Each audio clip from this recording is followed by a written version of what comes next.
Can you guys see my screen okay? We're having a little bit of a funky setup here. Yep. Okay, awesome. All right, so are we recording? We are recording. All right, well, thank you everyone for joining us. Welcome to the first hybrid event, and we'll see how this goes. It's been a little bit interesting getting everything set up and working today. But I am going to be sending out a, oh, sorry about that. Hi, now can you see me? I'll be sending out a feedback form to see how this works for everyone and if we want to continue this moving forward for the rest of the summer. For those of you who are not familiar with the Marketing Mindshare, our mission is to inspire excellence in communication in marketing and to encourage collaboration between businesses, organizations, and individuals. Our vision is a community of success-minded marketers that through education and collaboration expands the capacity of all of our members to achieve great things for the benefit of the Top of Virginia region. Just a couple announcements before we get started. We're still doing a virtual networking. I know several of you have had some meetings throughout this month. So let's just keep that going as much as we can. So sometime during this meeting, private message, or for those of you who are in person, connect face-to-face, exchange emails, schedule a time to hang out over Skype, Hangout, Zoom, something like that. We also have that Facebook group that has had a little bit of traction, a little bit of engagement this month. And we also have that spreadsheet. So if you want to connect with someone over email, several people have put their email addresses and their contact information in there. And if you want to join, we'll be sending the link out to that after the meeting as well. Lastly, we have almost the entire presentation schedule set for the rest of the year. I just want to open up for feedback if there's any particular topics you're interested in learning about. If there are, please either send me an email or let me know through the feedback form. We want to make sure that we are giving you guys topics that you're interested in learning about. And whatever we don't have time for this year, we'll carry into next year. But we want to know and hear from you what it is that you're interested in learning about. So with that, you guys want to come do a intro to Innovault? Alex or Joe, either one, or both. You can come over to my computer.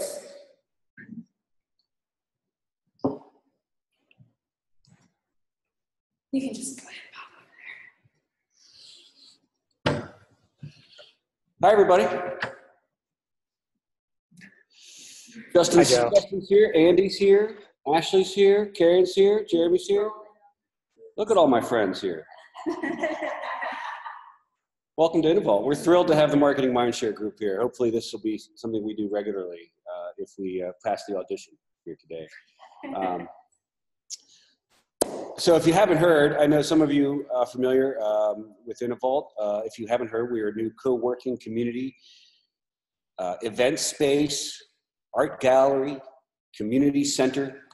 We are a place for people to come together, bring their ideas, find an audience for those ideas, find support for those ideas, regardless of how crazy you may think they are. And we're a place for ideas to grow and be expressed.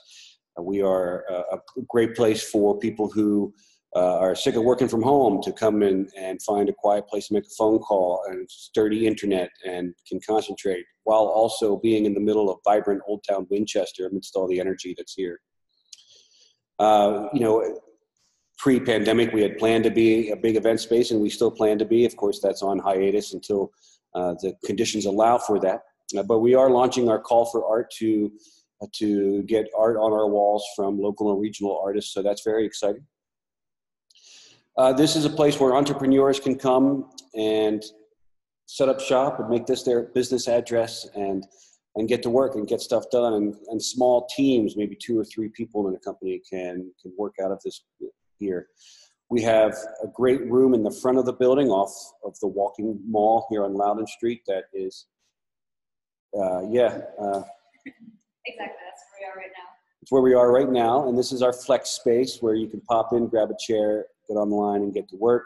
We also have dedicated private offices, very reasonable rates, monthly rates for those where no long-term commitment required. We do have month-to-month options available, all the utilities and amenities included, like cleaning services and of course the Wi-Fi, free coffee, tea, drinking water, etc. for all of our members. So that is Innovault in a nutshell. And again, thank you for the Chamber for being such great partners with us. We're excited to be a member, of course, and this is a relationship that's going to be beneficial for us tremendously. Hopefully we can return that benefit and be a valuable member to the Chamber. But thank you all for joining, and for those, everybody here.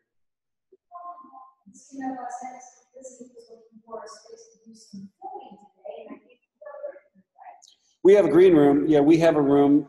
It's our, depending on what you're looking for, sound quality in there is what's the project we're working on, but we have a green screen in one of our old bank vaults. If I could turn them in that room right there. I could turn the light on in there so you can see it if you're interested, but we have a I don't know what you call it, the reflective umbrella with the light thing. So yeah, that's our vlogging studio. It's, a resource that may not be readily available to a lot of small businesses in the community, but a really big important part of what marketing is, right? This is about how people are getting information and how do we as brands communicate what is important on our end for them to know in a way that they want to receive it. And video is a big component of that. So we have a vlogging studio where small businesses members can sign up and for a small additional charge, use that by the hour to produce video content. Thank you for bringing that up, Cynthia. That's a really good point. Yeah. Well, by all means, yeah, maybe I'll give you a tour, we'll record it, and we can put it on the Marketing Mind Show Facebook page. Yeah, good. All right, thank you.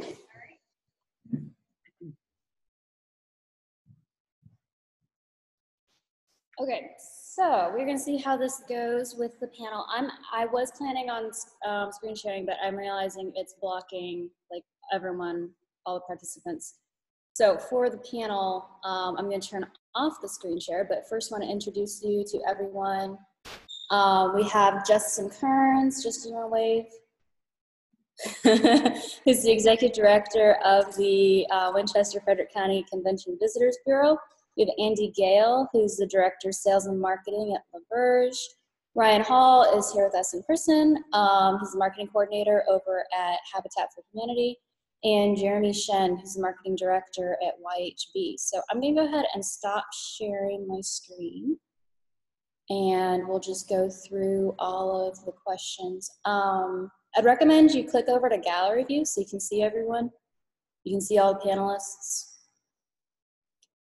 All right, so let's go ahead and get started. Cool, we can see everyone.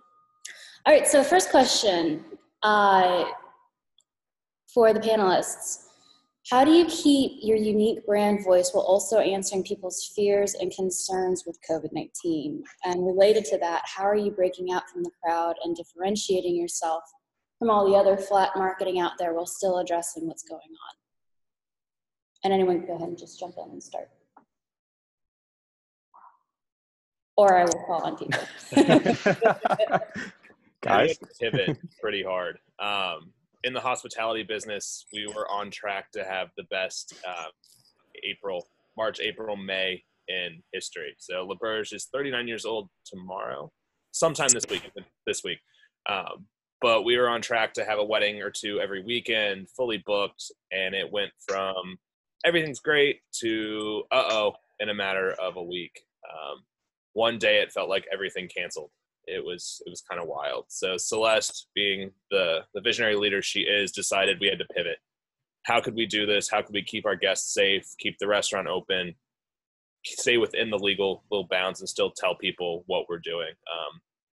We actually got Reader's Digest listed us as one of the top 12 vacation spots that would make you sort of feel like you were in Europe without going to Europe. So we've pivoted to sort of do that while explaining sort of how we're doing safety precautions, how we're cleaning the rooms like hospital rooms. Honestly, we've just been a little more transparent and a little more vocal on our platforms just to explain what's going on.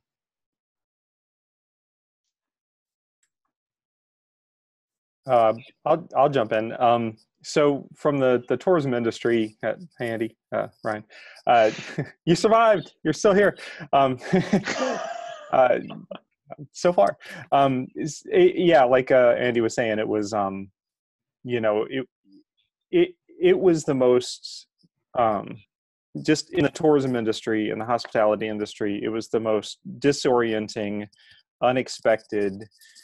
Just everyone was in shock all of a sudden. It was just everyone in the world in our industry was in shock, and it was hard. It was hard to kind of realize that because you're insular and you're kind of in your own little community and your own little business, and you're like, oh my God, we're dying. But it helped a little bit. There's this Andy, I don't know if you're a member of it or not, but there's a group that formed called the Tourism Industry COVID support group, and on Facebook, and it was great within our industry to see. It was international. All of a sudden, there were just international tourism offices that were just everybody was on there, from little tiny all the way up to huge cities. Everybody was on there working with each other, sharing our ideas, sharing our secrets, sharing our best practices, what's working, what's not working, how do we get out of this together. So that was fantastic. I would say the collaboration was very key for us to be able to see all the ideas and kind of glean off of those and learn what other communities were doing, and kind of just work off of that. What I would say kind of I learned from the marketing side of this, really stay authentic. You don't have to be super slick. In fact, actually it was kind of a step, like Andy, what you were saying, take a step away from super slick and be gritty's okay. Shot on your cell phone is okay. It's fine. It's more authentic. And have the owners come and talk, have management come and talk to the guests.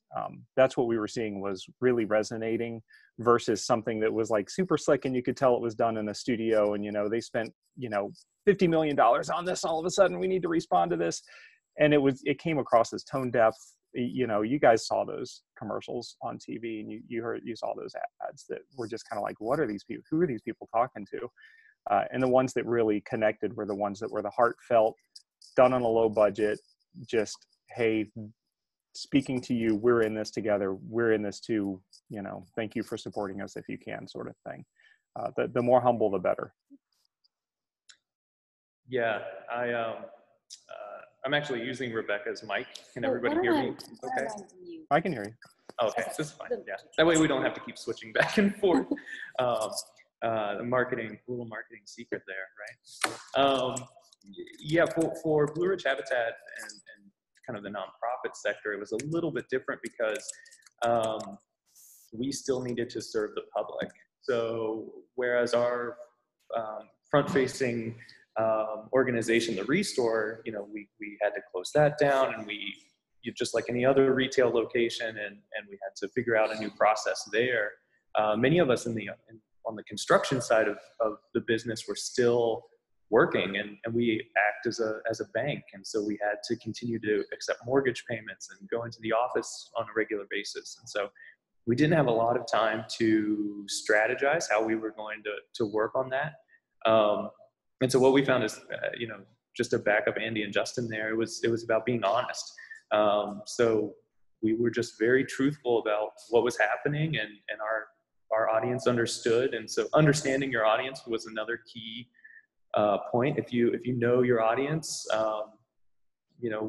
then you can speak to them in a truthful fashion. And we all know what the public, what their concerns were and what they were kind of afraid of, and because we were all feeling it too. We're all human, so we just related to that and let them know what was going on with us as an organization. I think I'm the last one. So yeah, I think for us, there's never a good time for this to happen for anybody in any industry. And so yeah, this was right at a very critical moment for us during tax season, obviously, when, so many people are trying to come into the office and, well, we can do everything remotely. A lot of our clients don't like to do things remotely.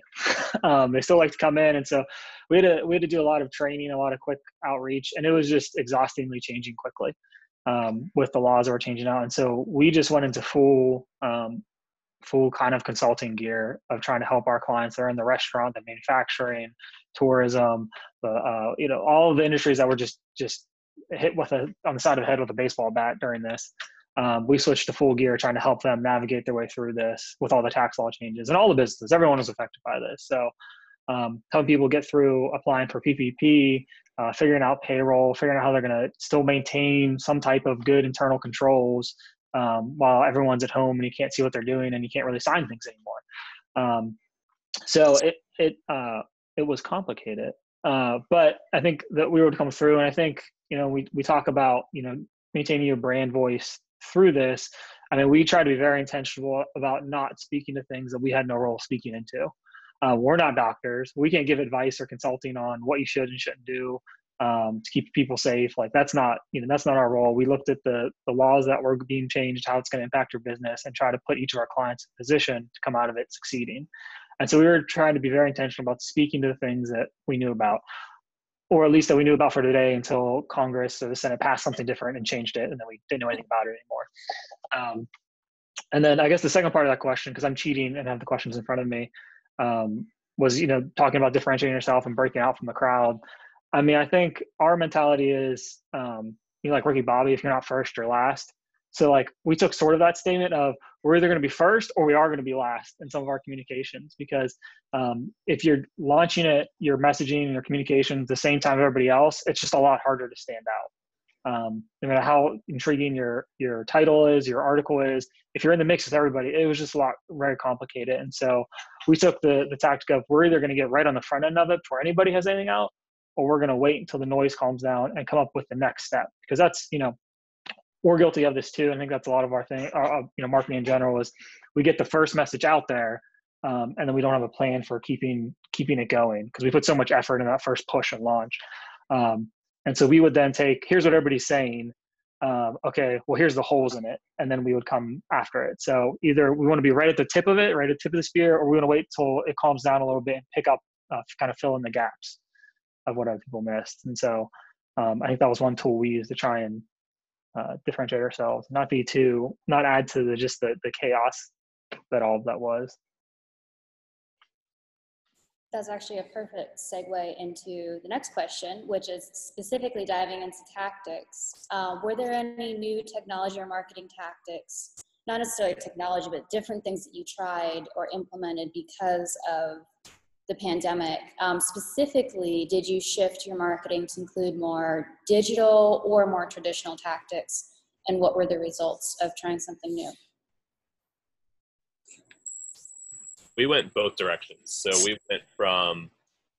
we were sort of doing a hybrid approach before, where it was traditional magazines, like placed ads and stuff. And then with this, we sort of cut the big marketing team budget with an agency that focuses on wedding and inns to something a little more grassroots and a little more local. We figured it would be easier to focus on the local area, the drive market, than across the country. So we did Facebook Lives a couple times a week to sort of, one, put a face to the business. That was something I read early on in the pandemic, right before the governor shut us down. I was actually at L'Auberge with Celeste the day they told us close the doors.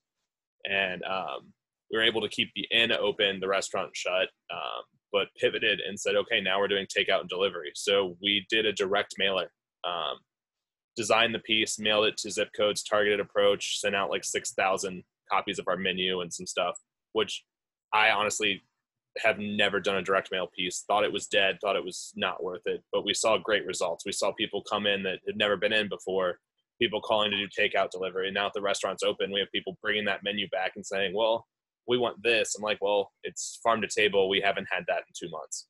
But also pivoting digitally, going live. We did a cocktail hour each week where we'd announce earlier in the week, like, here are the 3 ingredients you'll need if you want to make it along with us. We'd make it. We'd have a playlist.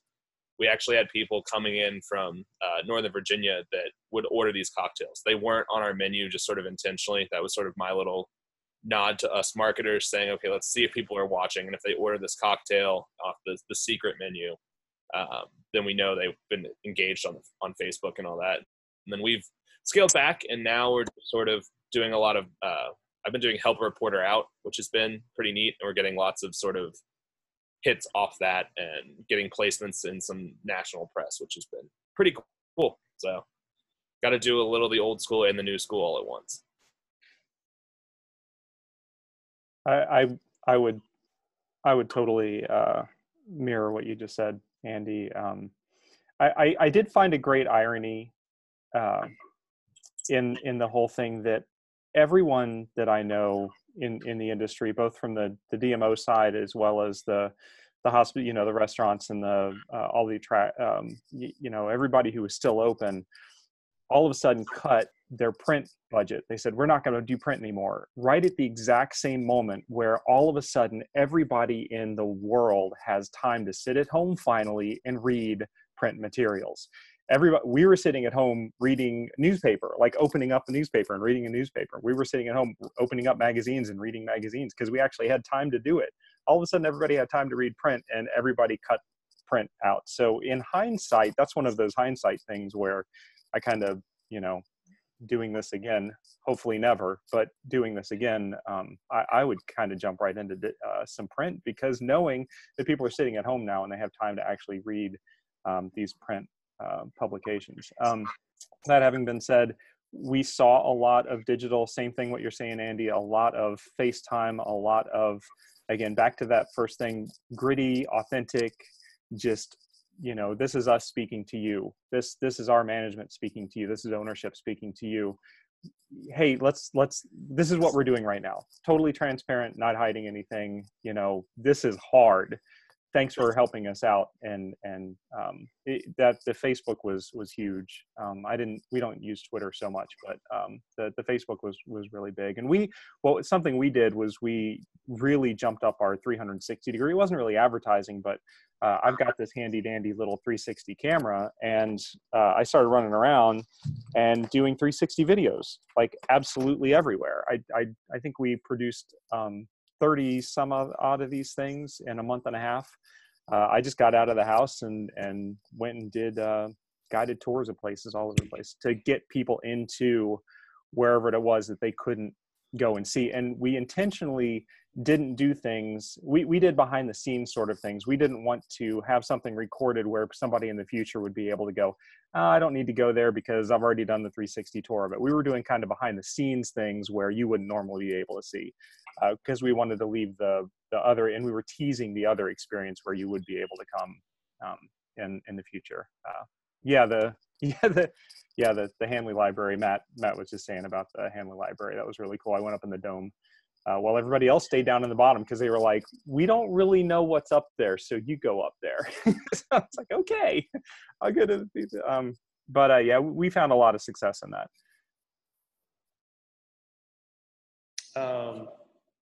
So for us, especially at the Restore, some of our larger donors were not able to provide donations anymore. So our product started to change. And so we're Go ahead, unmute yourself. Oh. Sorry. Yeah, that's sorry, we were trying to see if we could get that worked out. So our product started to change, right? Because we weren't seeing donations from larger manufacturers and distribution centers and things like that. But what we were seeing were donations from people who were stuck at home. So they were cleaning out their den or their living room and making changes to their homes while they were there and had the time.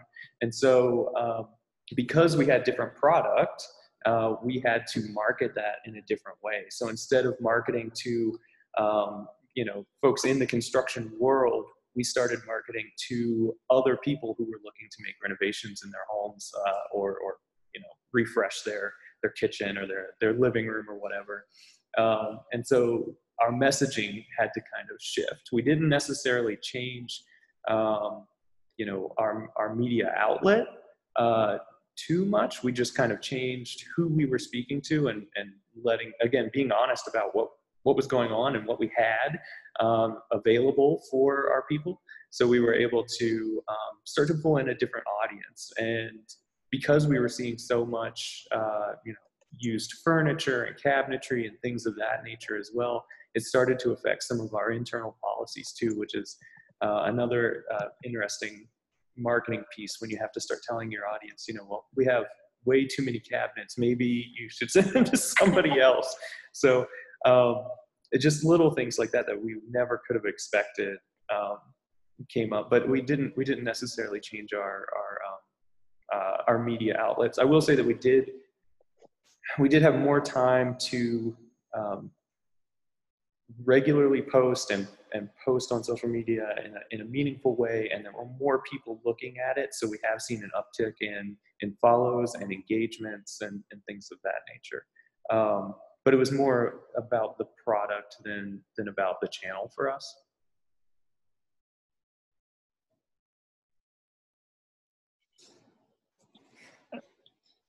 Sorry, there's like 7 conversations going on, but hey, I think Habitat did a great job, and I guess I'm biased because I volunteer on one of the committees there, but I think you guys did a great job of like adjusting to how people shop or how they were shopping now, at least during this pandemic. And I think you guys just cracked open a whole new audience with what you guys did. So I was really proud of what you guys did there. I think I was very impressed. I'm impressed, still impressed. Thank you. I think for us, one of the things we've always done webinars. We prefer to do in-person things for obvious reasons, but we've always done webinars. I would say the most, we normally would host in those would be, 40, 50, 60, if we had 70 people, that was a good size for us. We had, we switched to having to do those obviously because can't be in person and people were just hungry for the information. And the webinars we've hosted, we had 2 that we had well over 600 people at each one, more than that registered. And it was wild. It was a little terrifying because I was in the back end trying to run it. But it went great. And so I think, I think we're going to take that and keep going forward with it. We've invested in a system to be able to do those well. And hopefully, going forward, do a mix of in-person and live ones. I know that for our nonprofit symposium that we hosted, we did it all virtual. And I think we had like 150 or 160 people sign up for that. And in person, we normally only have like 60 or 70 people show up for it. So we had, a lot more people attend it because it was virtual, maybe because they're stuck at home and losing their mind, but I'll take them anyway I get them. And we have a construction symposium coming up in November, and we decided to do that all virtual. And because it's virtual, we were able to bring in a pretty like a national high-level speaker to it because it would cost us a third that would normally cost us to have them when they're in person. So I think the webinar platform, I know a lot of people are getting webinared out. I kind of am, but it's what we've got right now. If we want to speak kind of directly live to people, that's what we've got. So I think, that's one of the bigger tactics that we've used going forward. We've always done email blasts. We've always segmented our lists. And so obviously those during this have all kind of kicked up. We do try to be careful not to add too much, like I mentioned earlier, not add too much to the noise, but when appropriate, get things out quickly. So we've always done those things. We do very little print, just in general. But we did an initiative last year where we wanted to do kind of a year recap of kind of on our staff and the impact that they do in the community. And so that's print, and we sent that out. Unfortunately, it went out right at the beginning of all this. And I'm sure people would I can't imagine them looking at it because it was just everything, the world was on fire or starting to catch on fire and people were freaking out. So we were a little bummed about that. A lot of work went into it and we're happy with the way it turned out. But, it was literally gone in the mail and off the processing. And then this all happened. So there was no stop button on it. So we'll probably keep doing things like that. And I know we have to adjust now too, because things we would send to people's offices, they're probably not there, or they're not going to get it. So that's the other flip side for mailings to us. They would normally go to a business, and now they need to go to an individual, and adjusting to that. So, but yeah, I mean, I think technology wise, I mean, those are the things we're doing. We're looking at doing more, integrating HubSpot in to do more better inbound marketing tracking for kind of our top of funnel things, the sales process. And then, there's more people sitting in front of, I don't know if anyone from Effect TV is on, or WDVM, but like there's a lot more people sitting in front of TVs right now than normal. And so that was something we had scaled back on, that we're taking another look at, as some of the traditional marketing is like Justin mentioned, people are sitting at home opening a newspaper. Well, people are sitting at home watching TV because you can't really do a whole lot else right now. So those are probably going to be a little more powerful than they were before because of that. So that's my take. Jeremy, you're doing awesome with these segues, because you basically just answered the last question, which is, how do you see yourself continuing to implement the tactics that you used previously underneath this sort of like new normal we're in, and how will you evaluate going forward whether or not you'll continue to use them? We're sort of, I wouldn't call it survival mode, because we have been lucky. We've gotten bookings back up. We're busy in the restaurant, but at the same time, it was a staffing thing for us. We lost the entire front of house staff. So I spent 2 months waiting tables that I'd never done that before. It wasn't my thing. Sort of figured it out on the fly. The first 3 weeks, it was just Celeste, Christian, and I doing it. And it was an adventure. I spent most of May and half of June focused on marketing and sales and all that, and getting stuff back going and helping with takeout and delivery. But then June into July, it's been nonstop restaurant. We've sort of stopped focusing on trying new things. We've stopped cocktail hour, but we're still seeing results from the mailers we did. We're still getting the ad placements. We're not ads, I guess a little bit, advertorials, sending the info out, helping the reporters out, and sort of doing it more digitally right now. I think the transition is probably going to start soon. Things continue to open up.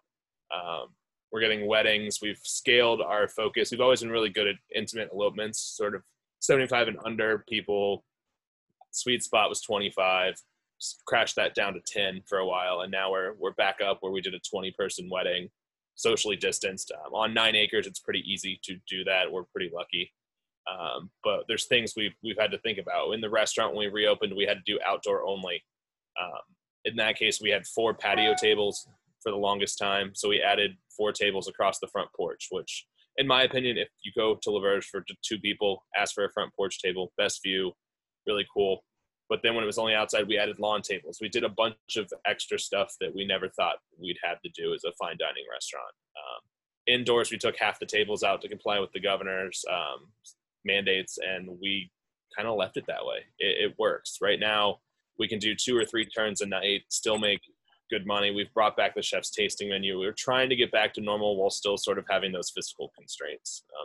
Marketing-wise, we're just telling the story. We've sort of scaled back the COVID stuff. It's still on our site. You're not going to get accosted with a pop-up when you go there now.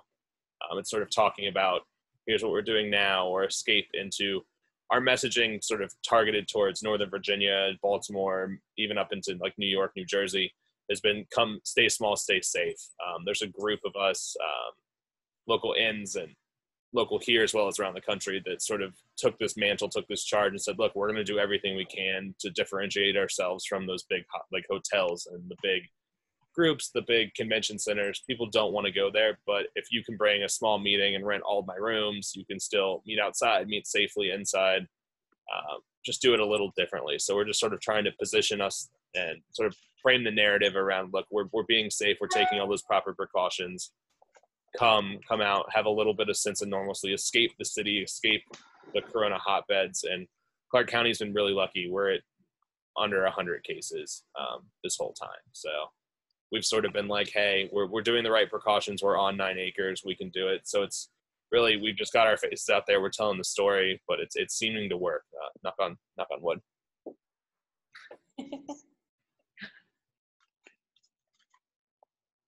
Well, we seem to be stuck into this order, so I'll go next.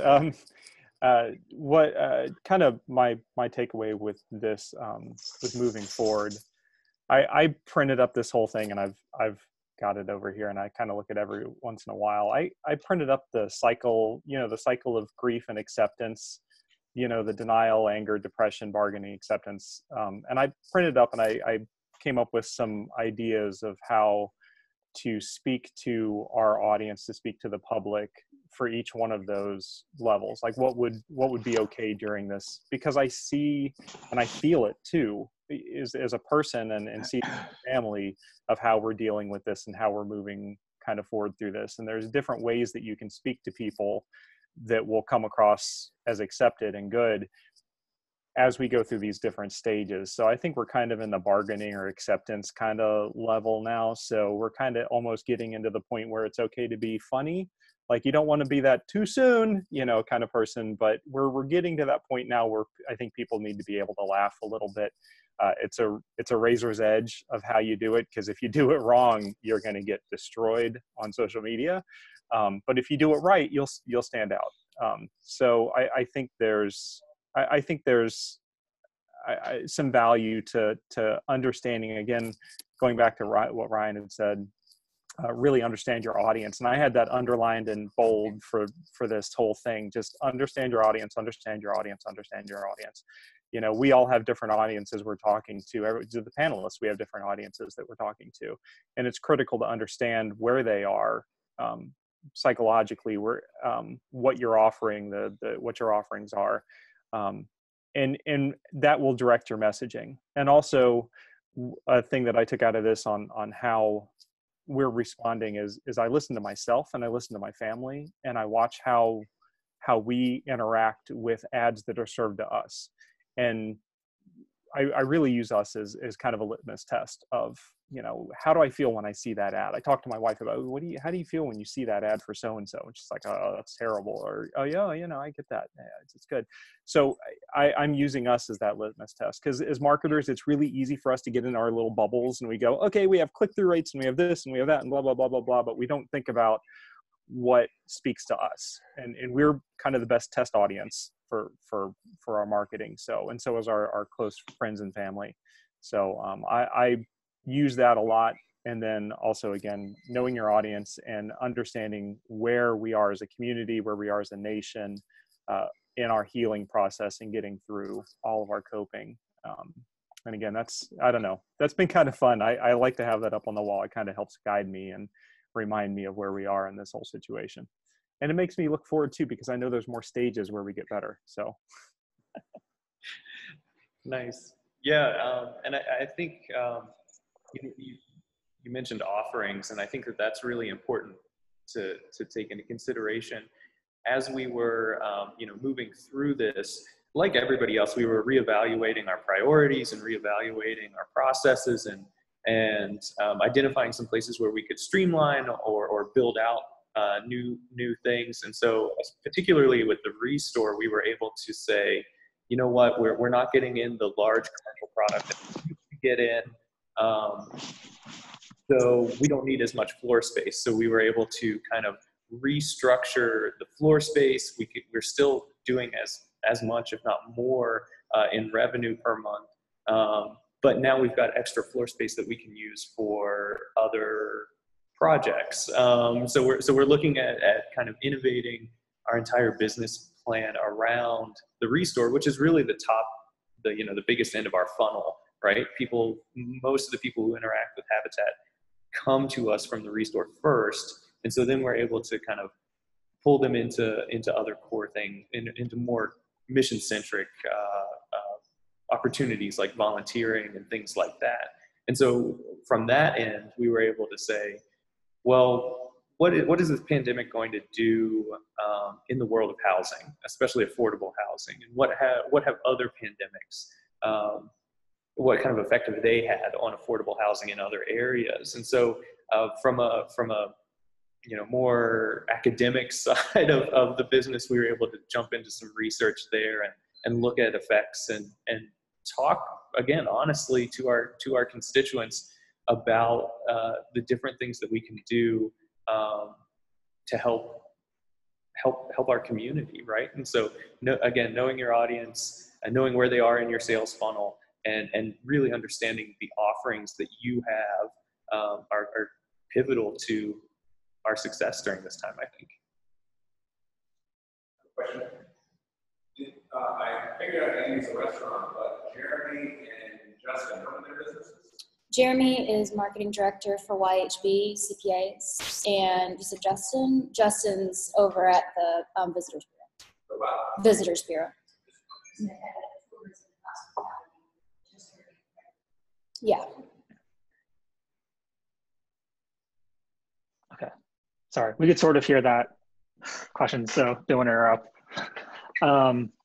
Yeah, I mean, I think for us, you know, I'm very non-committal to things. I like to be agile and adjust and, you know, change as needed. So for right now, this is what the best we can do, and so that's what we're going to go with. We've always wanted to offer more webinars and more kind of hybrid type of events, and so this is a good push to get people to do that. I think we've proved the case that, hey, it works, and I think I've eased some of the worry about us, you know, putting so many communications out quickly and how we do that, and to a team that was very much they saw the success of kind of having a rapid response team at the front end of things.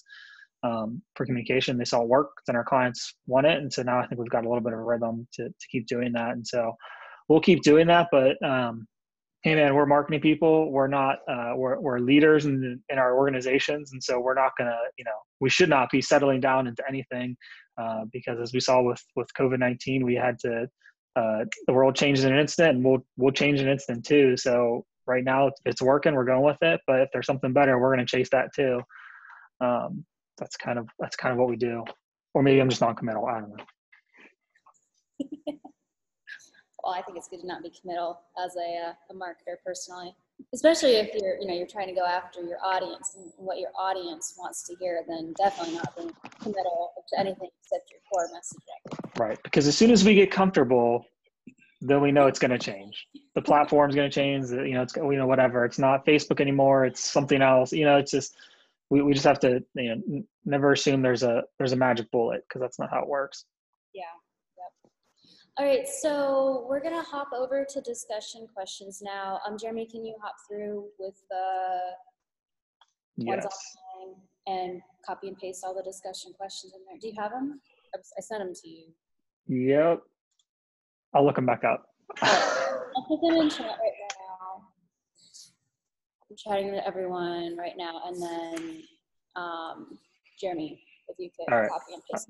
Perfect. I'll do that. And let's go ahead and do it for 10 minutes, and then come back in the last 5 minutes, share all of our insights. So, okay. Sorry, how long did you say you wanted to go? 10 minutes. 10 minutes, okay. And I don't know how you're going to break up the rooms without including these 3 computers. But I will kick them out. Okay. All right, here we go. I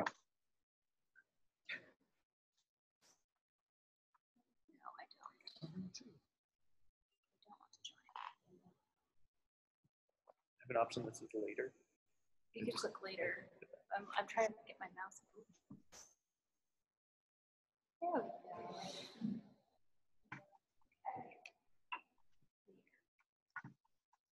Stop video. And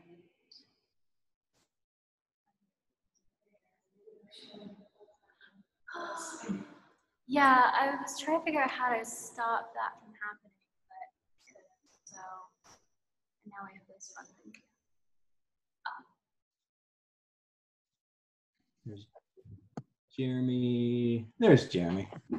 All right, I'm going to paste the questions in. Okay. I think, but then I'm going to pop into another group to paste the other questions. Okay. Did those come up in here for everybody, the questions? Yes. Okay. All right. Go to the next one.